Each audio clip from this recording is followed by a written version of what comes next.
should be getting on this thing, should be turboing, and also should be doing some work. I should be finishing these modules. I should be riding that. I should be doing the modules. But look at this weather. I'm going to the lake.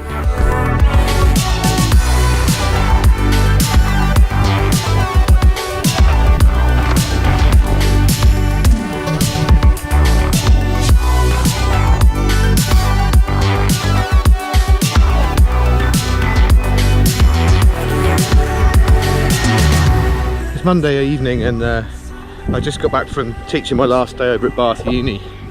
It's a stunning place to work.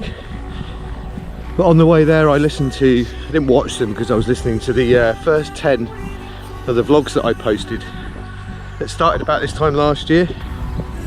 And I noticed a couple of things. First thing I noticed was just how much slimmer I was on those videos. It's about 10 kilos lighter then. And I knew I was heavier now than I was back then, but I was about 93, 94 kilos. I think I'm just over 100 kilos now. And it seems quite unbelievable really that I was supposed to be losing weight, but put on nearly 10 kilos. But I've got to remember that I literally just injured my knee, and I don't think I knew back then it was going to take me a year to even make any progress. Still not fixed now, and I've just come off of a season, a winter season of doing cyclocross. Very crap, admittedly, but a lot of bike riding, and I'd been running up until that point. I think I forget that I'd literally just injured my knee. So at the point that I actually started the videos, I was actually pretty fit. So that's the first observation.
The second thing that I noticed from the videos is that I did something called avoidance coping about my blood sugar levels. Avoidance coping are the posh words that psychologists use for burying your head in the sand. Early on in the videos that I was making, I did a blood sugar test and realised my blood sugar levels were in that pre-diabetic range.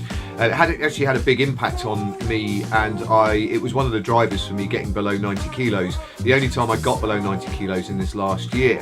But then a few videos later I started saying how I was going to leave that and that I was becoming obsessed by checking my blood sugar levels every single day. And actually I know in hindsight now, looking back on it, it's completely avoidance coping. I didn't want to know what was going on with my blood sugars, and I haven't really looked at it since. I'm going to bring that back in because I know that my weight is one of the key things that I do need to get sorted out. I'm going to go into that a little bit more in just a moment. One of the big improvements that has happened over this year is my swimming. In the first 10 weeks I was talking about trying to get my CSS test to under 140. I think at the time in those first 10 weeks I got it down to 140 or 142.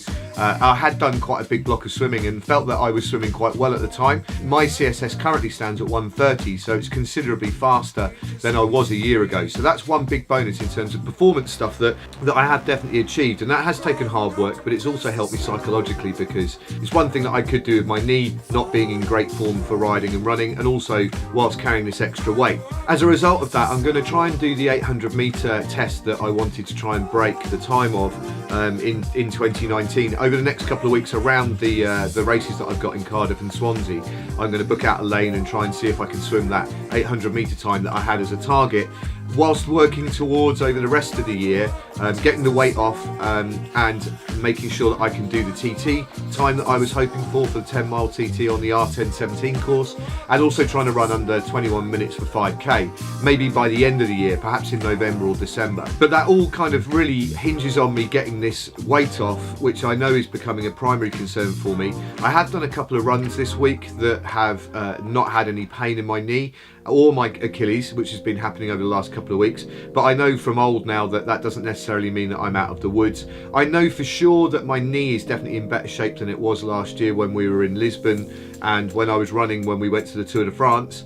I know for sure that it's definitely made improvements from then, but it's still not 100% fixed. I've got to get the weight off, and I can't rely on running and riding my bike to do that. So I've got a plan that I'm going to discuss in next week's video, something that I've done previously to enable me to be able to run better with the weight off, because I'm pretty sure that carrying all this extra weight is probably one of the reasons why I keep getting injured. So in terms of this week, as I said, I have managed to get a couple of runs in, which has been nice. Only a couple of K, 2.5k, some of them with some efforts in, but it's been really nice to get out in the beautiful weather. I haven't ridden my bike at all this week, but I'm hoping to do a time trial next week. I need to get out on the road on my TT bike in the correct position to see what it's like. It's the Giro TT today, and some of the positions those riders are riding in Roglic's TT position, riding up, you know, steep inclines like this still on the TT bars. Absolutely incredible, and just to keep the swimming up really and get out into the lake. But it's been a relatively enjoyable week, completely frantic as well at work. Managed to go away for Zach's 10th birthday to go camping. I also managed to get to a really good friend of mine I used to play in a band with his 40th birthday, so it's been an action-packed week. So the turbo's taken a hit this week, and hopefully I'll be able to get into a bit of a rhythm with the riding. But it's just nice to be able to run, and I do feel like it's been quite a positive week despite the hours kind of being cut in terms of the amount of stuff I've been able to do. Anyway, that's week 51. Next week will mark the 50-second video, but then I'll still have another week before I go and do the Swansea Try. But that's it for this week. Sorry it's such a long video, but going back through the old videos is obviously starting to make me pull all this stuff together. So I'm a better swimmer than I was, but I'm fatter. End of story. Have a good week. Ta-ra.